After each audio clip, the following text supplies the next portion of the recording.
ఉద్యమం శాంతి న్యాయం కోసం ఎప్పటికప్పుడు తాజా వార్తలు అందిస్తున్న ఎంపీజే న్యూస్ కు స్వాగతం. ఎంపీజే న్యూస్ కి స్వాగతం. వార్తలు చదువుతుంది మీ మాధురి.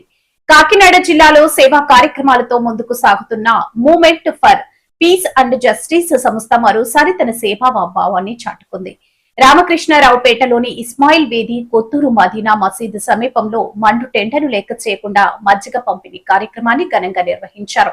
సంస్థ అధ్యక్షులు మొహమ్మద్ హలీం నాయకత్వంలో జిల్లా general secretary MD Usman Shabbir ఆధ్వర్యంలో జరిగిన ఈ కార్యక్రమంలో సుమారు 1200 మందికి పైగా భక్తులు, బాటసారులు, స్థానిక ప్రజలు మజ్జిగను సేవించి సంతోషం వ్యక్తం చేశారు. ఈ కార్యక్రమంలో కలీం, అల్లావుద్దీన్, షాకీర్, ఫరూక్, తఫుజ్జుల్ హుస్సేన్ తదితరులు సేవలందించగా మజ్జిగను రుచిగా తయారు చేసిన నూకరత్నం కృష్ణవేణిలను ప్రత్యేకంగా అభినందించారు. ఆర్థిక సహకారం అందించిన ఎంపీజే సానుభూతి పరులకు అధ్యక్షులు హలీం కృతజ్ఞతలు తెలిపారు.